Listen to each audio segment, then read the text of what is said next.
Kita semua tahu bahwa pinjaman online atau pinjol semakin marak di Indonesia. Namun, di balik kemudahan aksesnya, ada sisi gelap yang perlu kita bahas. Kasus gagal bayar. Menurut survei terbaru dari Jakpat, fenomena ini semakin meningkat, dan kita harus memahami alasannya. Pertama, mari kita lihat perilaku pengguna layanan fintech. Banyak orang yang tergoda dengan tawaran pinjaman cepat dan tanpa jaminan. Namun, seringkali mereka tidak mempertimbangkan kemampuan untuk membayar kembali. Ini menjadi masalah serius, terutama bagi mereka yang terjebak dalam siklus utang. Survei menunjukkan bahwa 60% pengguna pinjol tidak sepenuhnya memahami syarat dan ketentuan yang mereka setujui. Ini adalah panggilan untuk lebih banyak edukasi finansial. Selanjutnya, kita tidak bisa mengabaikan dominasi e-wallet dan pay later dalam ekosistem fintech. E-wallet memberikan kemudahan transaksi, sementara pay later menawarkan fleksibilitas dalam pembayaran. Banyak orang beralih ke pay later karena mereka merasa lebih aman dan tidak perlu langsung membayar. Namun, ini juga menciptakan ilusi bahwa mereka memiliki lebih banyak uang daripada yang sebenarnya. Akibatnya, penggunaan pay later meningkat, dan banyak yang akhirnya terjebak dalam utang yang lebih besar.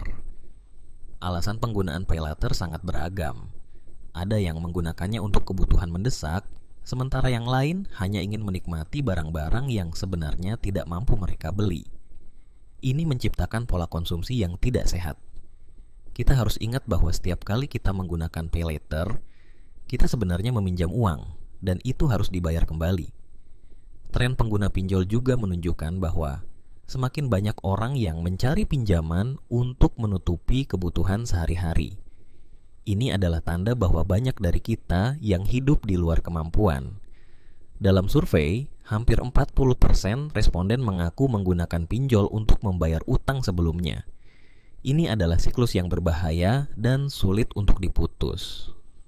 Fenomena gagal bayar di awal 2025 mungkin akan menjadi lebih nyata jika kita tidak segera mengambil tindakan. Jika kita tidak mulai mengedukasi diri kita sendiri tentang manajemen keuangan dan konsekuensi dari utang, kita akan terus terjebak dalam lingkaran ini. Kita perlu lebih bijak dalam menggunakan layanan fintech dan memahami bahwa kemudahan akses tidak selalu berarti aman.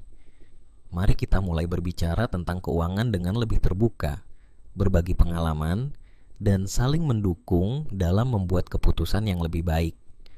Hanya dengan cara ini, kita bisa menghindari fenomena gagal bayar yang semakin meluas dan menciptakan masa depan keuangan yang lebih sehat bagi diri kita dan generasi mendatang.